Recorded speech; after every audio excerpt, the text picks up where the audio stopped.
Quiero ver. Bueno, llevarnos en oración, hermano. Yo. Sí. Llevarnos en oración. Lord, we come before you this time to thank you because you have given us an opportunity where you have revealed to us, Father, the things that you want us to know, the things that you want us to dig into, the things you want us to see and how great you are, Lord. And you have given us your spirit that reveals us all things. And I pray that you continue to show us through your word what we're supposed to do, what we're supposed to say, what we're supposed to believe, Lord, because you are the one that given us all things. And I thank you because your spirit guides us and leads us and shows us all these things. And I thank you for this time we share together with me and my brother.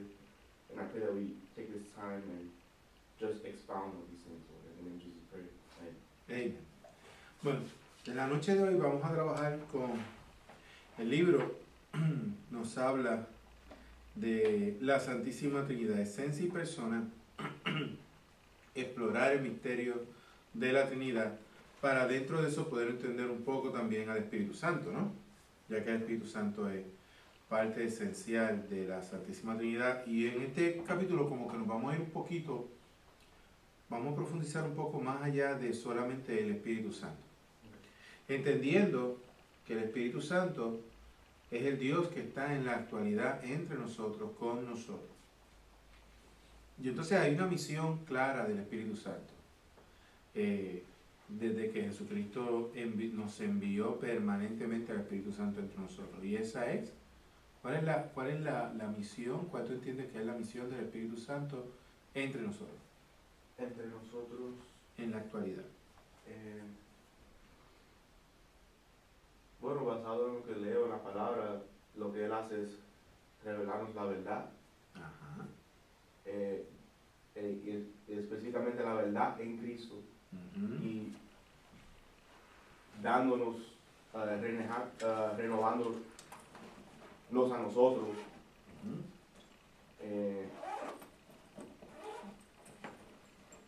También guiándonos a toda verdad. Ahí está, lo acabas de decir. Y lo dijo Jesús.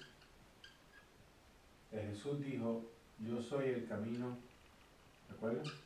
La verdad y la vida.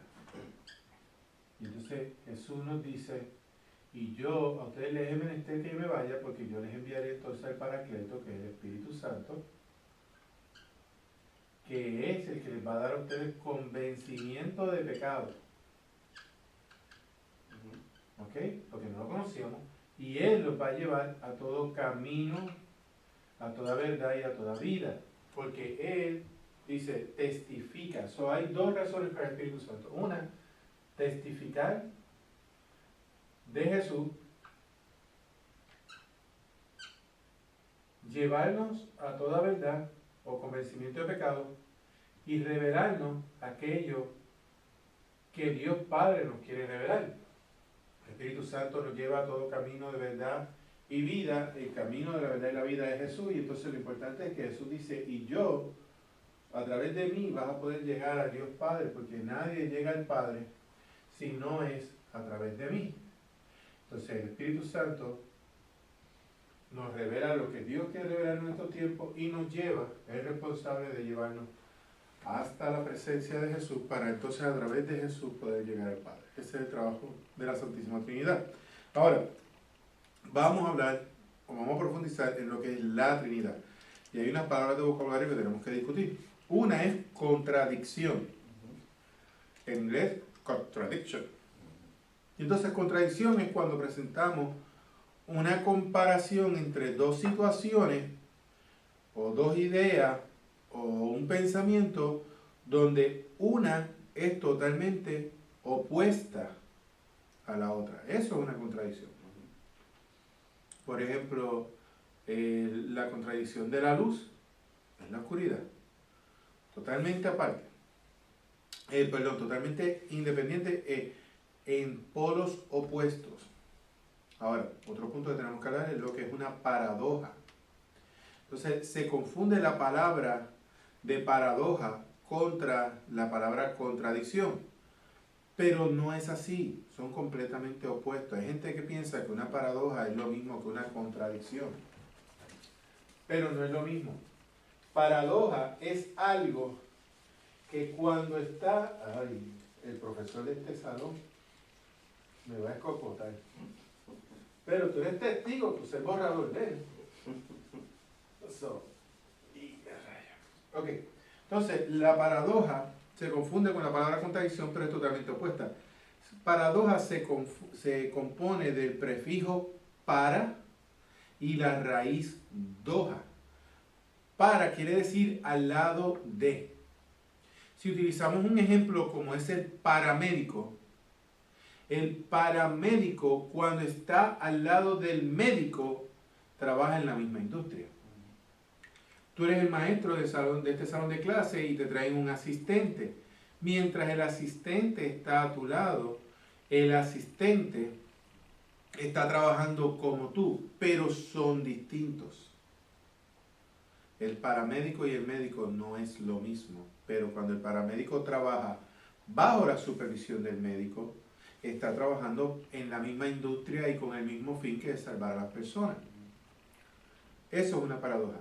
Algo que cuando está al lado de otra cosa, se ven iguales, pero en esencia son distintas. Ejemplos de eso. Una paradoja puede confundirse con una contradicción, ya que se parece a algo cuando está junto a ese algo, pero no lo es. La base de la Santísima Trinidad es un ejemplo de una paradoja. De primera instancia pensamos en tres personas distintas, pero cuando escudriñamos profundamente podemos ver que es un solo Dios.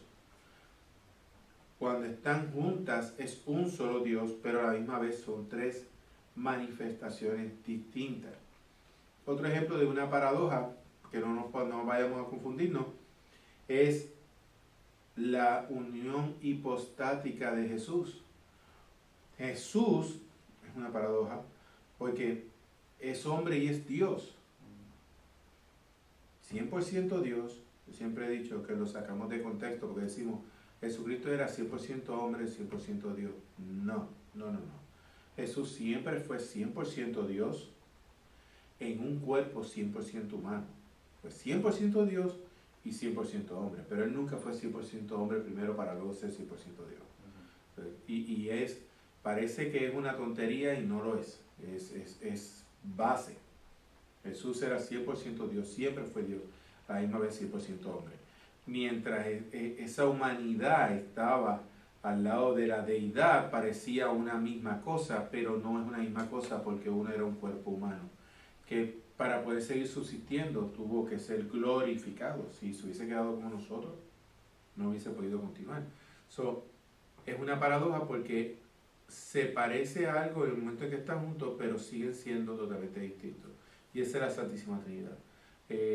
Un solo Dios, siendo tres personas distintas, pero un solo Dios. La raíz de la palabra paradoja, que la raíz es doja, viene de la palabra griega dokein, que significa pensar, parecer o aparecer. La paradoja recibe este nombre porque cuando se encuentra junto a algo, parece ese algo, pero no lo es. Tiende a ser lo contrario, pero a la misma vez no es lo contrario, sino es parecido a. ¿Complicada la palabra paradoja? Sí. ¿Pero entiendes el significado? Sí.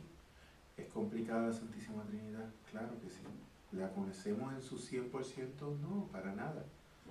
Nunca. Hasta que estemos frente al Padre, cuando toda verdad será revelada. Pero hasta entonces no tenemos suficiente capacidad en nuestra mente limitada para poder entender. Pero la paradoja nos puede llevar, ese término de paradojía nos puede llevar a poder tratar de, como que puedo verlo, como que entiendo que es un solo Dios, pero a la misma vez son tres entidades distintas. Otro punto que tenemos que discutir antes de empezar la clase es antinomía. Antinomía es algo que está contra la ley y antes se usaba como un sinónimo de la palabra contradicción, pero ahora es más usado como un sinónimo a la palabra paradoja, porque parece que está en contra de la ley, pero es parte de la ley. Cuando está cerca de la ley, es lo mismo, pero su significado tiende a ser distinto. La Biblia está llena de paradojas. Una es Jesús es 100% Dios, 100% hombre. Podemos ser libres si nos hacemos esclavos de Cristo. ¿Cómo yo voy a ser libre si soy esclavo? Pero es que para tú poder ser libre del lazo del diablo al cual estás sometido, tienes que ser esclavo de Cristo. Tienes que ser siervo de Cristo, tienes que estar sometido por completo a Cristo para poder ser libre. Hay muchas paradojas difíciles de entender, pero bajo ningún motivo son contradictorias. El otro punto es un misterio. ¿Qué es un misterio? Es una forma simple, es algo misterioso. En una forma simple es algo misterioso, es algo que no tenemos toda la información o conocimiento, pero no quiere decir que no pueda ser cierto. Es posible que con la información al respecto podamos entenderlo, pero cuando tú puedes entender un misterio, ya entonces no es un misterio. Ya dejó de ser misterio, porque ahora lo entendiste. Misterio es algo que vemos, queremos entender, pero quizás no tenemos todavía toda la información. Por lo tanto, la Santísima Trinidad sigue siendo un misterio para nosotros porque no tenemos toda la información sobre ella. ¿Okay? Vamos a discutir la página 51. La voy a leer en mi libro en español. En el pensamiento cristiano hay muchas cosas que son paradójicas. Jesús fue tanto hombre como Dios. La Biblia dice que solo podemos ser libres si nos hacemos siervos, y hay paradojas que resultan difíciles de entender. El misterio, en su forma más simple, como estaba diciendo ahorita, la palabra misterio señala algo que no entendemos. El hecho de que algo sea misterioso no significa que no sea cierto. Es posible que con más información lo entendamos, pero al presente se nos escapa. La Biblia nos recuerda esto en 1 Corintios 13:12. Porque ahora vemos por un espejo, verdaderamente, pero entonces veremos cara a cara. Ahora conozco en parte, pero entonces conoceré plenamente como he sido conocido. Nos da la esperanza de que muchas de estas cosas que vemos ahora como un misterio, porque no tenemos la información, van a ser aclaradas para nosotros en un futuro. La Biblia nos revela muchos misterios. Pablo nos dice en 1 Corintios 15, 51, 52, he aquí os digo un misterio. No todos dormiremos, pero todos seremos transformados en un momento, en un abrir y cerrar de ojos, a la trompeta final. Ese momento todavía no lo hemos visto, pero Pablo nos está reflejando un misterio, es que no todos dormiremos. La palabra dormir en la Biblia se refiere a muerte. No todos moriremos. Habrá un remanente, habrá un gran grupo que será levantado y será transformado en un abrir y cerrar de ojos. Pablo nos dice nuevamente en Colosenses 1, 26 al 27, el misterio que ha estado oculto desde los siglos y generaciones pasadas, pero que ahora ha sido manifestado a sus santos, a quienes Dios quiso dar a conocer cuáles son las riquezas de la gloria de ese misterio entre los gentiles, que es Cristo en nosotros, la esperanza de la gloria. Hay misterios que Dios ha revelado, hay otros misterios que permanecen velados, ocultos, pero para nuestro entendimiento. Cuando Pablo habla de la unión de un hombre y una mujer en matrimonio, agrega en Efesios 5:32, grande es este misterio, pero hablo con referencia a Cristo y la iglesia. En la página 52 de mi libro, ¿no es cierto? Dice, la diferencia es que un misterio podría entenderse si tuviéramos información adicional, pero una auténtica contradicción nunca la podremos entender porque es una contradicción. Nadie, sin importar cuán brillante sea, puede entender una contradicción. Entonces, continuando en mis notas, dice, definitivamente la Santísima Trinidad es un misterio sumamente complejo para nosotros los hombres, finitos y limitados, porque solo podemos ver una realidad de 1-1, no de 3-1. Es bien difícil para nosotros poder ver las tres personas en una persona, porque no es lo que nosotros hemos aprendido durante nuestra vida. Nosotros aprendemos una relación de 1-1, este soy yo. Aun cuando entendemos que somos cuerpo, alma y espíritu, en realidad no entendemos cómo es eso de alma y espíritu.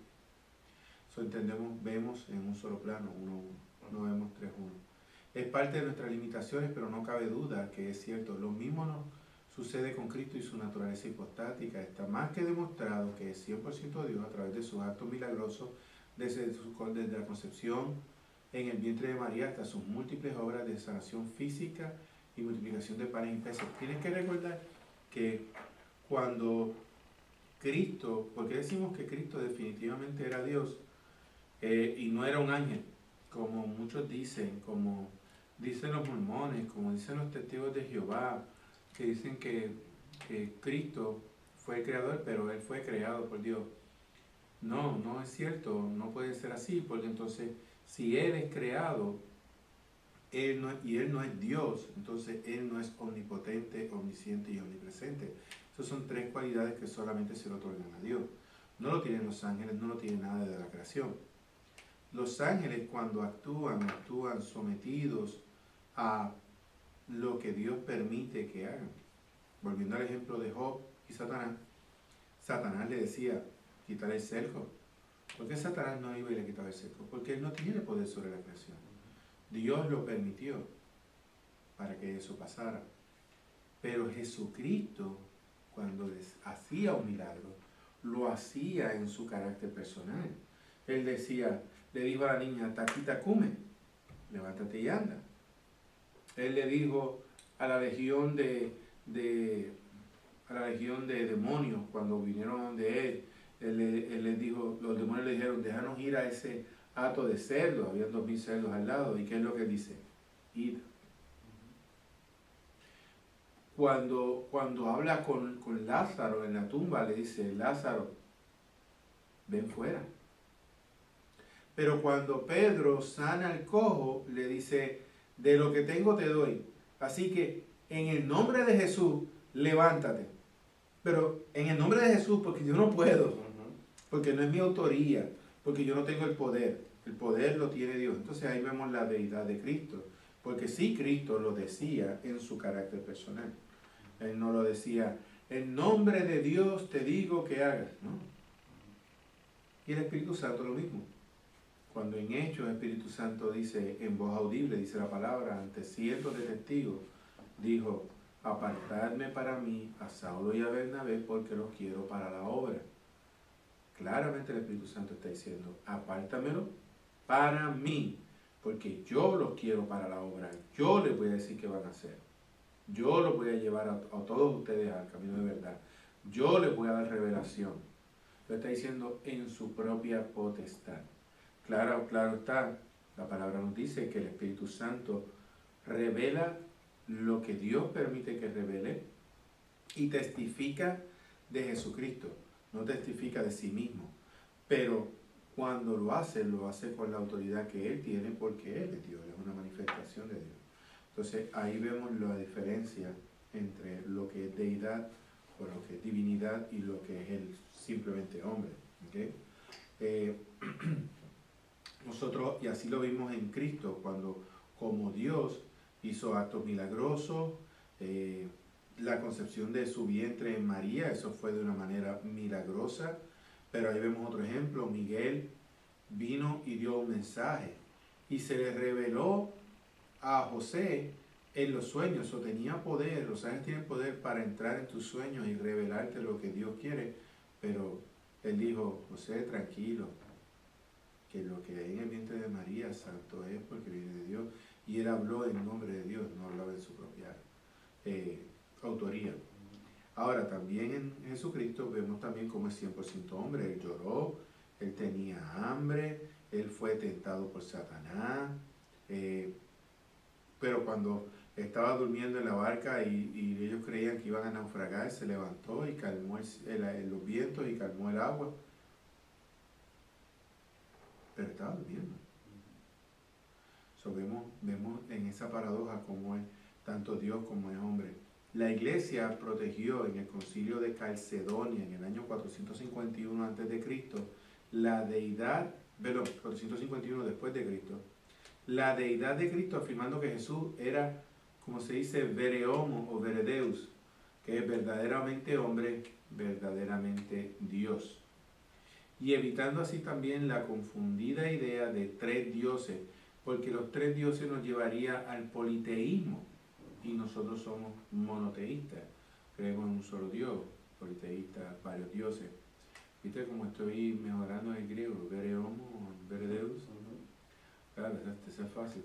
Ahora vamos a aclarar los términos de esencia y persona, porque ahí tenemos un problema. Porque si ya entendemos hasta aquí que la Trinidad es una misma esencia, pero son tres personas, tenemos que definir entonces qué es esencia y qué es persona.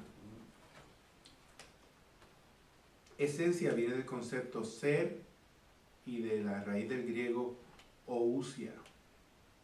Cuando hablamos de la esencia de Dios, estamos hablando del ser de Dios, de lo que Dios es.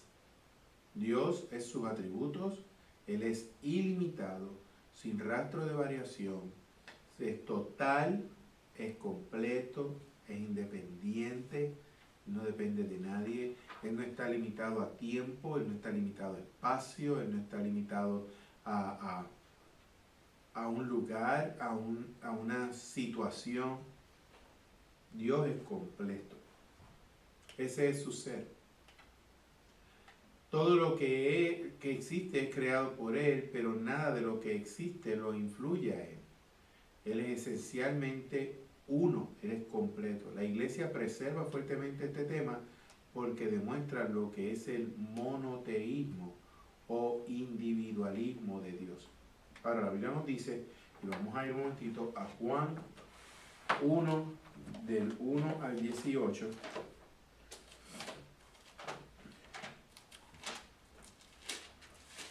Juan. Sí, Juan 1. A ver si puedo leer la Biblia. Y dice, el verbo es hecho carne. En el principio era el verbo, y el verbo era con Dios, y el verbo era Dios. O sea, aquí ya tenemos dos personalidades. Una es el verbo, y el verbo era con Dios.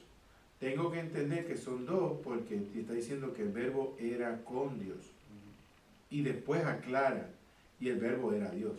Pero al principio te dice que era con Dios, o sea, hay dos personalidades. Este era en el principio con Dios.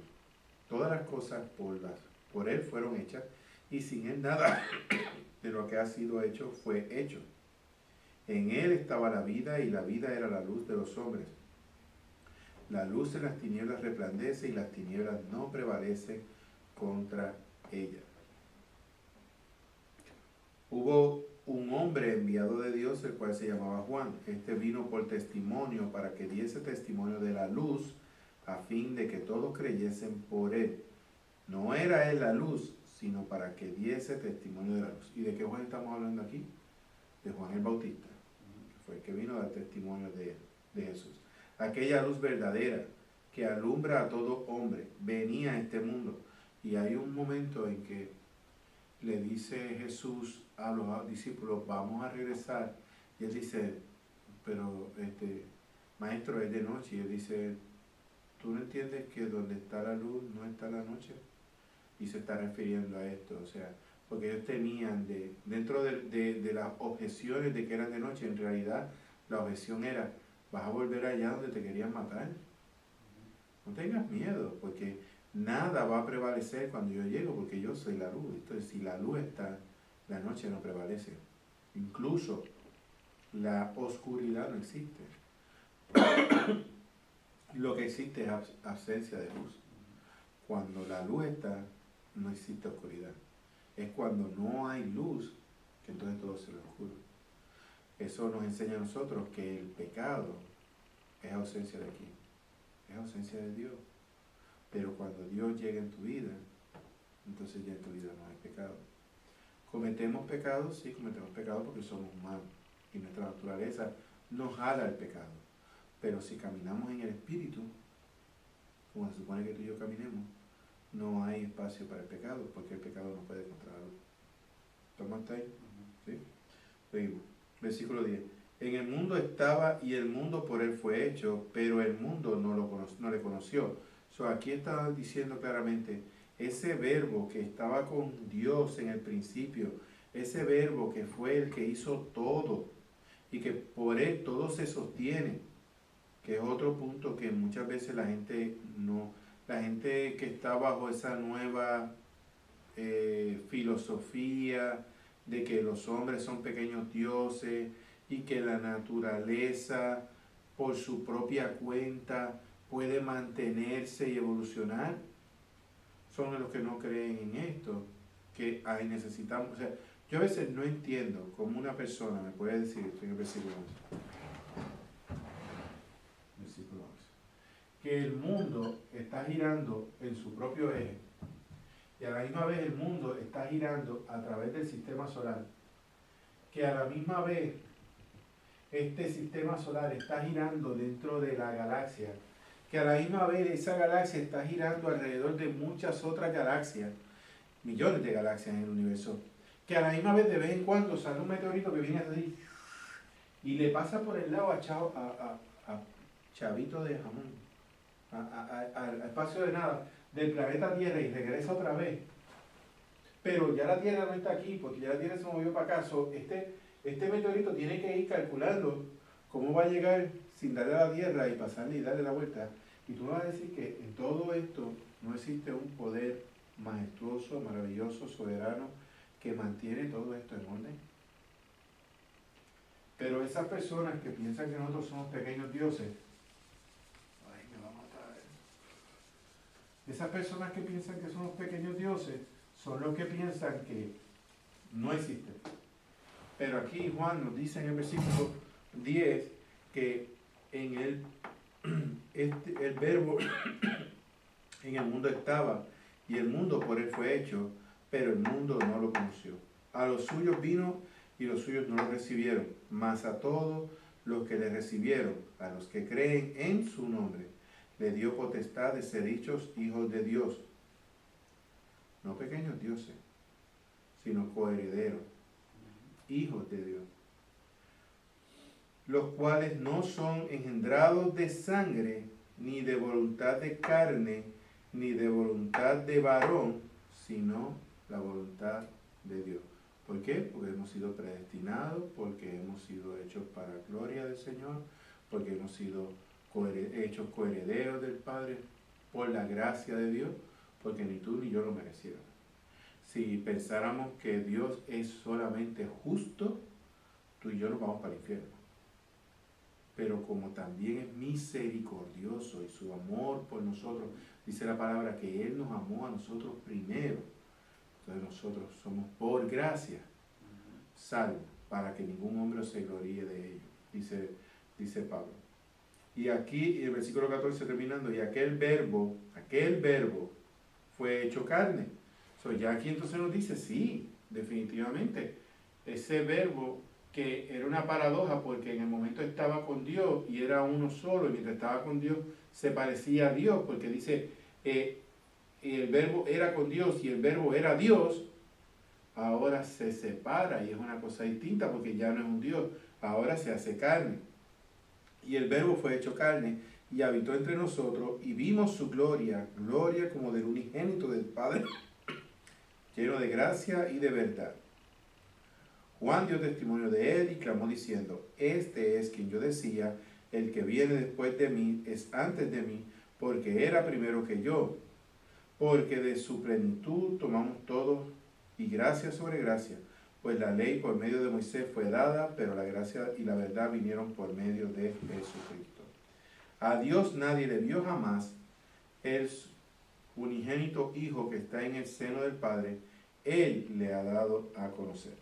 Ya ahí vemos dentro de la Santísima Trinidad estas dos divisiones. Y entonces aquí se cae el punto de los testigos de Jehová y los mormones, donde dicen que Cristo fue creado, porque es que te está diciendo que desde el principio Él era Dios. Lo que pasa es que es una manifestación que se convirtió en carne en un ser humano. Los testigos de Jehová y los mormones creen que Jesús creó todo, pero fue también creado por Dios. Eso te lo acabo de decir, antes de la creación. El problema que tenemos con esto es que se niega la deidad de Jesús al pretender decir que Jesús fue creado y por lo tanto no eterno ni es parte de Dios. Cuando Juan nos dice que el verbo estaba con Dios, la conjunción con tiene tres raíces en el griego, que son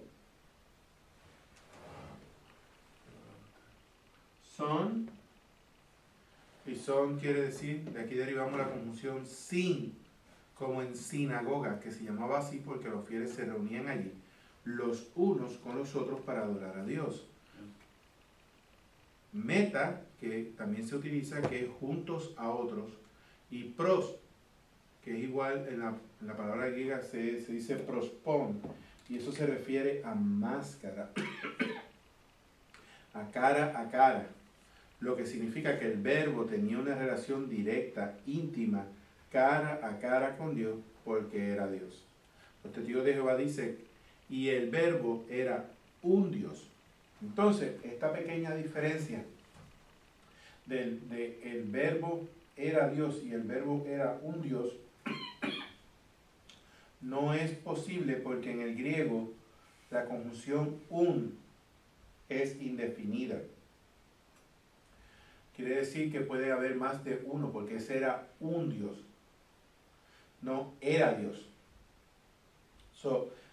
Está erróneo esa versión porque en el griego ese tipo de conjunción no existe en términos indefinidos. Y segundo, entonces me abres el campo al politeísmo, porque la pregunta va a ser, ok, él era un Dios, entonces ¿cuántos dioses había? Ahí que están los errores, pero eso es lo que no escudriñamos. Por eso es importante verlo, para poder desmantelarlo. Cuando te viene y tú le preguntas, déjame ver esta versión en tu Biblia, y te dice, él era un Dios. ¿Solo hay más de un Dios? Eso es lo que está diciendo ahí. Y eso atenta contra la deidad de Cristo, y ese es el problema que tenemos. ¿Okay? Jesús se defendió sobre esto en Juan 10, del 33 al 38, refiriéndose al Salmo 82, 6. Y aquí habla cuando dice pequeños dioses. Vamos a ir un momentito a Juan 10.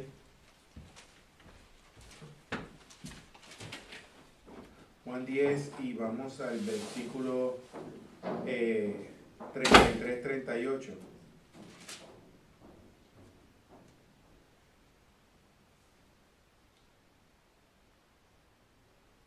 Y dice así. Si lo encuentro sin espejuelo, va a decir así. Jesús entonces, al verla llorando, y a los judíos que lo acompañaban también llorando, se estremeció en el espíritu y se conmovió. Y dijo, ¿dónde le pusiste? Le dijeron, Señor, ve y ve. Jesús lloró. No, creo que te di mal la lectura, porque yo sé de que me está hablando de la salud. Vamos a buscar aquí. Juan 10. Sí, yo creo que es primera de Juan. Porque te dije Juan 10, que es como aparece en el libro, si no me equivoco. Por esa lectura la saqué del libro. Pero yo creo que en realidad aquí se refiere a primera de Juan.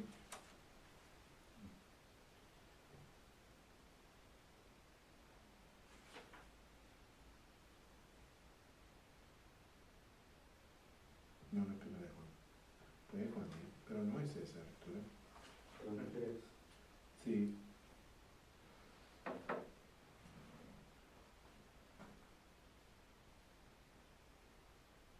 Juan 10, 33. Exacto, yo la estaba leyendo mal. ¿Dónde la estoy leyendo? Perdóname, estaba leyendo en Juan 11.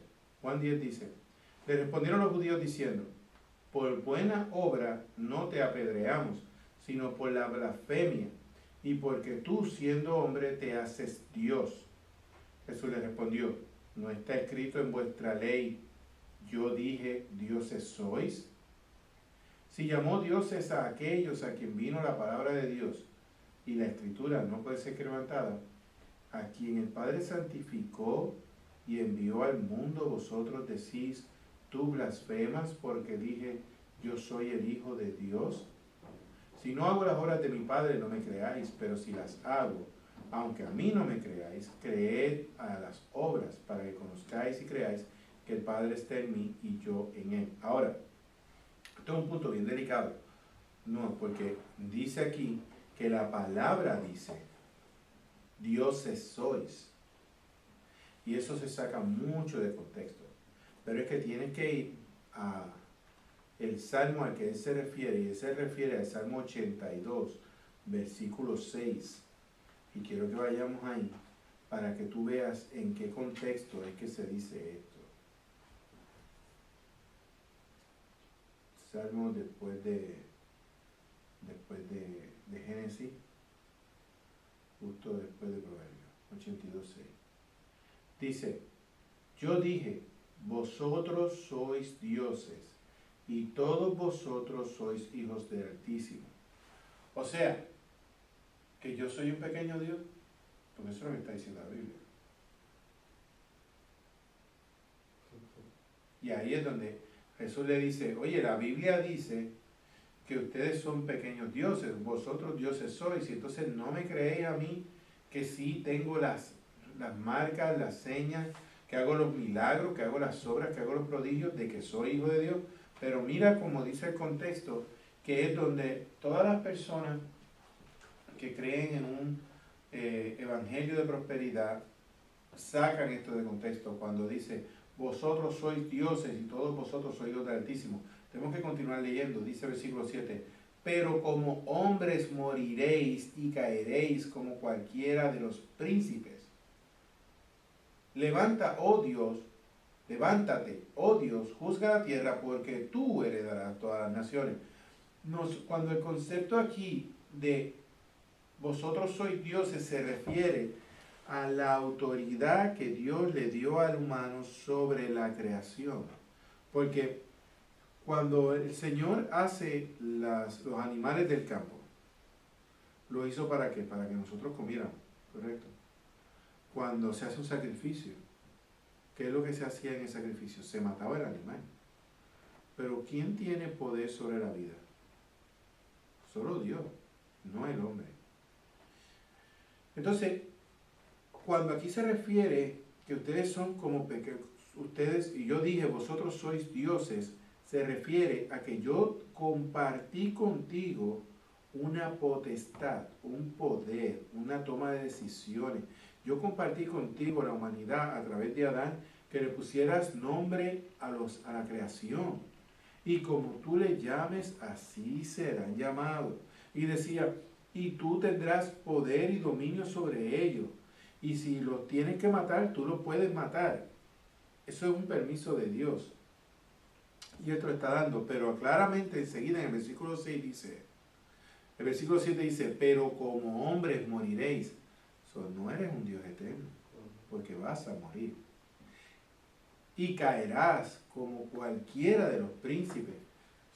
No es que nos estemos haciendo pequeños dioses, es que en un momento dentro de nuestra responsabilidad, en el huerto del Edén, en este mundo, tenemos dentro de la responsabilidad que se nos ha permitido, nosotros podemos tomar unas decisiones, como es la vida y la muerte de un animal, que debería ser solamente tomada por Dios, porque nosotros no debemos hacer eso, pero el Señor lo permitió, es un poder que Él nos dio. En ese sentido somos como pequeños dioses, porque Él es el que tiene la autoridad sobre la vida y la muerte. Pero te dice, pero no te endioses, no te guilles, que no va.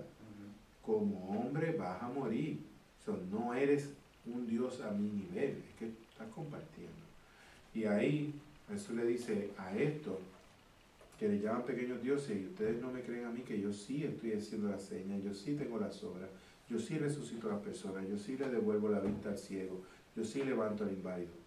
Yo soy Dios y tú no me crees a mí, pero creer lo que dice la palabra, porque recuerda que estas personas eran legalistas, estas personas no creían realmente en Cristo, pero es que no lo habían visto. ¿Entiendes ese punto ahí? Sí. Aquí cuando Dios nos llama a dioses se refiere a la autoridad que se nos ha sido otorgada en la creación como incluso pero no limitado a decidir sobre la vida de lo creado por Dios. Solo Dios tiene esta autoridad de quien vive o no, pero hasta cierto punto nos comparte esa autoridad, pero con limitaciones. Más adelante en el versículo 7 Dios hace esto claro cuando nos muestra nuestras limitaciones humanas, haciéndonos entender que no somos dioses como Él es Dios, eterno, ilimitado, omnisciente, omnipresente, omnipotente. Este término de Dios no nos concede bajo ningún motivo deidad alguna a la humanidad. Cuando la Biblia desea presentar la diferencia en la Trinidad como personas, no como esencia, porque no puede ser dividida en esencia, lo podemos ver en Hebreos 1 del 1 al 3. Ahora vamos a Hebreos 1 del 1 al 3, para todo lo que hablemos sea basado en la santa palabra de Dios.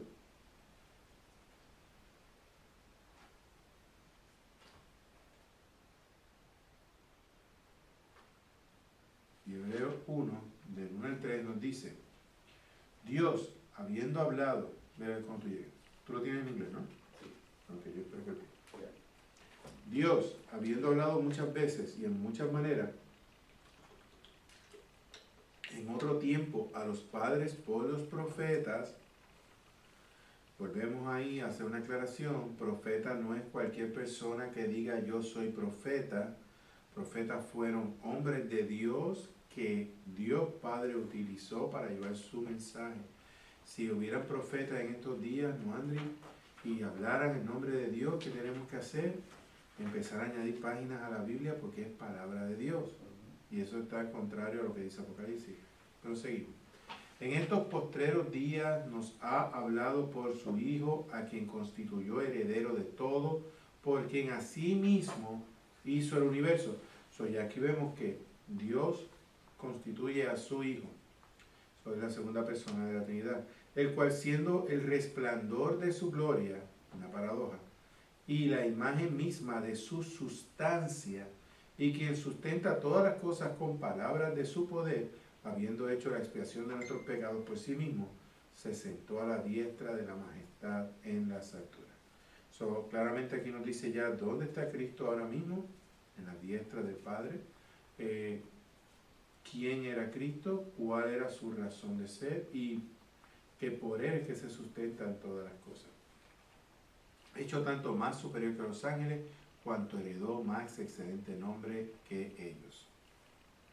Porque a cuál de los ángeles dijo Dios jamás, mi hijo eres tú, y yo te he engendrado hoy, y otra vez yo seré a él padre, y él será a mí hijo. Vemos cómo estamos trabajando. Ese versículo es hermoso, continúa, el capítulo continúa. Y otra vez cuando introduce el primogénito en el mundo dice, y adórenle todos los ángeles de Dios, todo principado, toda potestad, todo gobernante, toda rodilla se tiene que doblar ante el Hijo. Mas al Hijo dice, tu trono, oh Dios, por siempre jamás, vara de equidad es el centro de tu reino. Has amado la justicia y aborrecido la maldad, por lo cual te ungió Dios, el Dios tuyo, con óleo de alegría más que a tus compañeros. Ahí vemos nuevamente en la Santísima Trinidad esa segunda persona de una manera, pero vemos como en la sustancia o en la esencia de esa persona no se puede dividir. Ellos comparten el mismo ser, la misma esencia, pero a la misma vez son tres personas distintas. Vamos a discutir esos tres puntos. Subsistencia. Esta palabra la usamos mucho en el ambiente teológico y tiene tres palabras estrechamente relacionadas con la misma. La palabra subsistencia. Y tenemos que explicar después lo que es subsistir, ¿ok? Subsistencia lleva la palabra esencia, subsistencia y existencia. No te hace decir en inglés. ¿Pero tú la entiendes en español? Sí. Ok. Existencia. Existencialismo. Jean-Paul Sartre, que murió en 1980, nos define este término de la siguiente manera. La existencia precede a la esencia. Aquí vemos una distinción entre ser y existir. Tú no puedes ser si no existes. Tienes que existir primero para después poder ser. Tú no le puedes poner. Tú todavía no puedes tomar en tus brazos tu hija porque todavía no existe, pero no ha existido en este plano. Cuando tu mujer la dé a luz y tú cojas tu hija, ahí tú vas a ver el ser. Entonces está diciendo, tiene que existir primero antes de ser. Entonces ella existe en el vientre de tu esposa, pero todavía no hemos visto el ser humano, su forma física. Eso a ti te va a volar la cabeza como tú tengas esa nena. Te va a volar la cabeza. A menudo decimos que las personas existen y que Dios existe. Que las personas son seres y que Dios es un ser. Nos llevamos a nosotros seres humanos y a Él ser supremo, creando aquí la gran distinción que nos separa a nosotros del Señor. Nosotros somos su creación y Él es el creador. Nosotros somos seres humanos, pero Él es el ser supremo. Ahora, esto se complica porque cuando decimos que Dios existe, queremos decir que Él es real, que es cierto, que es indiscutible, pero la palabra existe no aplica. Entonces la palabra existe no aplica a Dios porque viene de una raíz técnica que dice que es existir, y para tú existir estás fuera de algo. Y Él no está fuera de nada porque Él lo es todo. Pero, y aquí esto es puro teología, esto es puro, es teología, es conocimiento, pero tenemos que tener cuidado cuando lo hablamos, porque no es que no queremos decir que Él no existe, es que no, tenemos que entender que Él no está dependiendo de nada. Un bebé no se considera un ser humano independiente hasta que nace o sale del vientre de su madre. Por lo tanto, no aplica a Dios porque Él no salió de nada, Él es Dios. Él no cambia, Él no evoluciona, Él no crece, Él es completo en todo. En Éxodo 3:14, Él nos dice, yo soy el que soy. Yo soy el que yo soy. ¿Quién tú eres? Dile que yo soy. ¿Qué más te voy a decir? Pero cuando, hey, yo soy. Ya, entiéndelo. Y esa es la palabra con la que podemos decir que existe, pero no podemos decir que viene de... Es una palabra técnica, no podemos decir que realmente existe, porque nunca empezó, ya él existía. Se complica más aún cuando añadimos la palabra subsistencia. Subsistir es existir debajo de algo. Cuando tú subsistes, es porque tú existes, ese prefijo, ¿cómo le llamamos en Nueva York a los trenes? Le decimos el subway, porque está debajo de las carreteras normales. Aquí está el way y aquí está el subway. Pues entonces la subsistencia es la existencia sometida a una existencia superior. Por eso es que no podemos decir que Dios existe, porque Él no realmente está sometido a nadie. Él es el creador, Él es todo. Nosotros sí subsistimos porque lo necesitamos a Él para poder subsistir. Ay, mamá, no sé de qué esta clase iba a ser.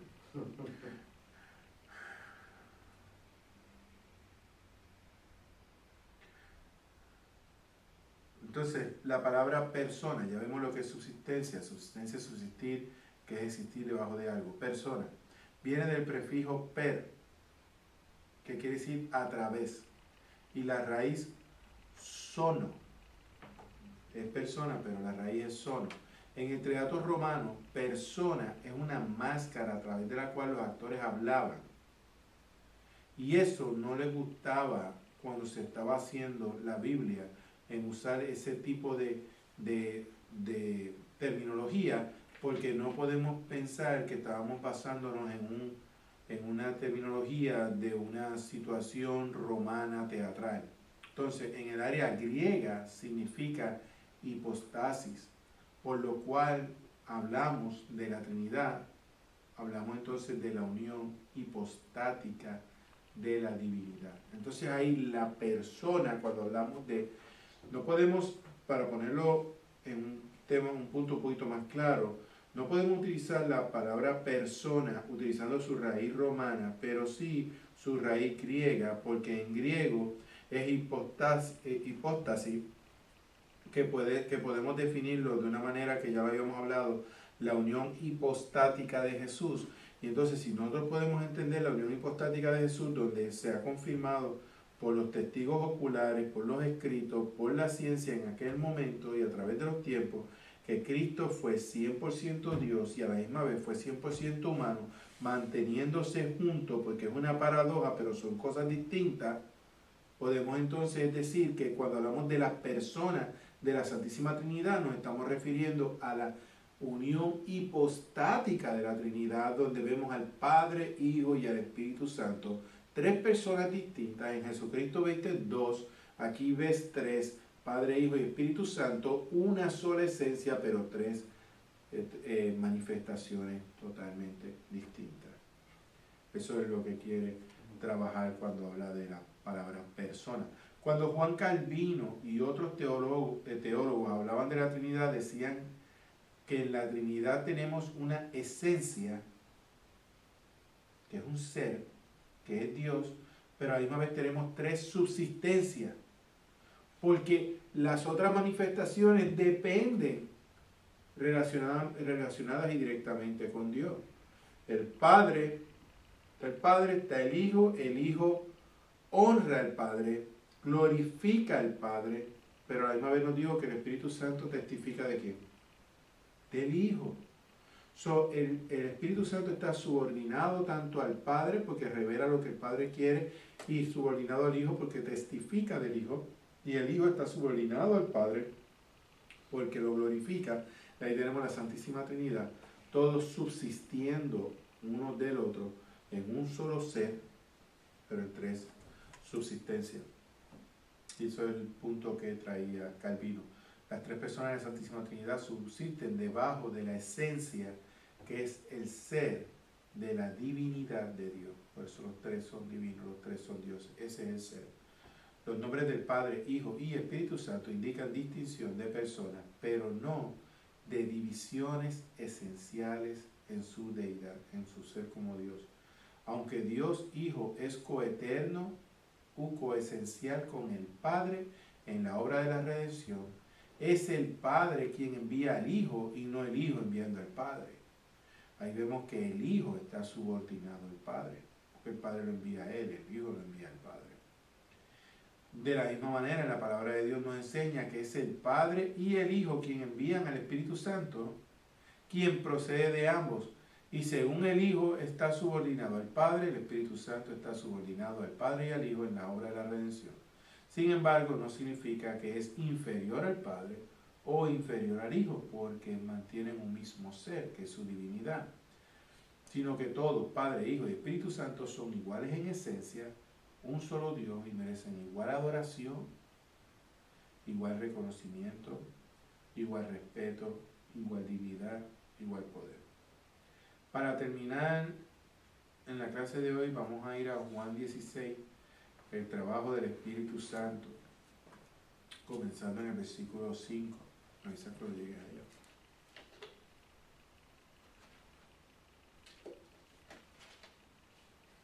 Porque vamos a ver cómo todo esto ahora se amarra. Fíjate. Dice Juan 16, la obra del Espíritu Santo. Esto no os lo dije al principio porque yo estaba con vosotros, dice Jesucristo hablándole a sus discípulos. Pero ahora voy al que me envió, y ninguno de vosotros me pregunta ¿a dónde vas? Antes, porque os he dicho estas cosas, tristeza ha llenado vuestro corazón. Y lo sabemos, los discípulos estaban tristes porque Jesús se iba, y me van a dejar huérfano, incluso esa era su preocupación cuando Él murió. Pero yo os digo la verdad, os conviene que yo me vaya, porque si no me fuera, el Consolador no vendría a vosotros, mas si me fuere, os lo enviaré. Ahora te pregunto, ¿estuvo el Espíritu Santo antes de ese momento? ¿El Espíritu Santo en algún momento trabajó con la humanidad? Sí, seguro que sí, pero con personas directamente. David estaba lleno del Espíritu Santo. Juan estaba lleno del Espíritu Santo desde el vientre de su madre. El Espíritu Santo trabajaba con ciertas personas claves dentro de la preparación de la presentación de Jesucristo, pero no es ahora cuando Él dice, les conviene que me vaya para que Él venga sobre todos nosotros. Porque como ya Él no va a estar enseñando, Él necesita no dejarnos huérfanos y tener a alguien con nosotros que nos enseñe y nos lleve al camino de la verdad. Por eso es que es tan importante el Espíritu Santo y no le damos la importancia ni en nuestras vidas personales ni en la iglesia, lamentablemente. Entonces dice, versículo 8, y cuando Él venga, convencerá al mundo de pecado, de justicia y de juicio. Ese es el trabajo del Espíritu Santo. Él va a venir a convencer al mundo de pecado. Por eso es que ese llamado es irresistible. Por eso es que necesitamos el Espíritu Santo para que haya una transformación, para entonces nosotros buscar de Él. Si no es sin el Espíritu Santo no podemos mirar a Cristo. Porque Él es el que nos convence a nosotros, al mundo, convence al mundo del pecado. Si no estuviera el Espíritu Santo, nosotros seguiríamos pecando. Por eso no existe nada como libre albedrío diciendo que yo puedo escoger ir a Cristo. Yo no puedo escogerlo porque yo no lo veo, yo estoy intoxicado en el pecado. No es hasta que el Espíritu Santo me hace ver que eso es pecado y que necesito un Salvador. Versículo 9, de pecado por cuanto no creen en mí. Ese es el mayor pecado, no creer en Cristo, eso es lo que nos condena. De justicia por cuanto voy al Padre y no me veréis más. Y de juicio por cuanto el príncipe de este mundo ha sido ya juzgado. Aún tengo muchas cosas que deciros, pero ahora no las podéis sobrellevar. O sea, mira todo lo que vamos a aprender una vez estemos con Él. Porque en este cuerpo humano limitado hay muchas cosas que Cristo nos quiere decir y no las podemos entender. Por eso es que dice que cuando estemos ante su presencia, todos los conocimientos serán revelados. Pero cuando venga el Espíritu de verdad, Él os guiará a toda la verdad. Porque no hablará por su propia cuenta, sino que hablará todo lo que oyere y os hará saber las cosas que habrán de venir. El Espíritu Santo está en comunicación constante con el Padre y el Hijo, porque Él dice que lo que Él dirá, lo que Él hablará es lo que Él oye, lo que oye del Padre y del Hijo. Ahí vemos la Santísima Trinidad trabajando en conjunto, en una misma divinidad, en un mismo ser. Y os hará saber las cosas que habrán de venir. Él me glorificará porque tomará de lo mío y os lo hará saber. Todo lo que tiene el Padre es mío, por eso dije que tomará de lo mío y os lo hará saber. Amén. ¿Preguntas hasta ahí? Gracias, Padre, por esta noche. Gracias por mi hermano Noandri, Señor. Gracias por permitirnos estar aquí esta noche discerniendo tu palabra. Gracias por permitir que el Espíritu Santo nos revele cosas nuevas, Señor. Aquellas cosas que tú quieres que nosotros en este momento conozcamos. Gracias, Padre, porque no éramos dignos de la salvación, pero tú por gracia, por misericordia, por amor a nosotros, nos has permitido ser salvos. Gracias, Padre, por permitir que Jesucristo tomara nuestra posición en la cruz, la cual no hubiese sido posible, Señor, si no fuera por amor. Porque no lo merecía, Él era puro, Él era santo, pero por amor y obediencia a ti se sacrificó por nosotros y a través de Él permitiste que la humanidad llegara hasta ti, Dios Padre Todopoderoso. Gracias por el Espíritu Santo que nos lleva a todo camino de verdad. Permite al Espíritu Santo seguir trabajando en nuestros corazones para que seamos limpios de cualquier cosa que a ti no te agrade, Padre. Permítenos, Señor,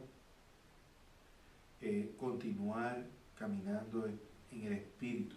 Enséñanos cada vez más a través del Espíritu Santo a rechazar la carne y caminar en el Espíritu, Señor. Te pido, Padre, por la familia de Noandri, te pido por ese bebé que está a punto de nacer, Señor. Tráelo con toda la alegría, el amor que nace en nosotros por ti y de ti, Padre, para que podamos recibir a esa niña y encaminarla a estos padres. Capacítalos para que puedan encaminarla en tus senderos, Señor.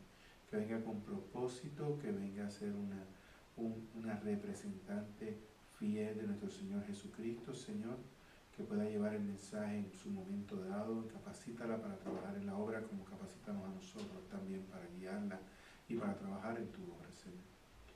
Bendice a esa mujer, que fortalécela, dale las fuerzas necesarias para ese gran milagro de vida que está por venir. Te pido, Padre, que si hoy fuera la noche en que vas a llevarte a tu iglesia, sepas que estamos aquí esperando por ti, Señor, motivados, contentos, dispuestos a salir inmediatamente a gozar de tu gloria por toda la eternidad. Mas si no fuera hoy, Señor, si hoy no fuera ese gran día, entonces permítanos llegar a nuestros hogares con seguridad para descansar y mañana tener una oportunidad de proclamar tu evangelio, Señor. Ponemos todo en tus manos, como sabemos que está, en el poderoso nombre de Jesús. Amén. ¿Sabes que ya para la próxima clase tienes uno? Sí. Mínimo. Y si puedes dos, pues perfecto. Pero si no, uno está bien.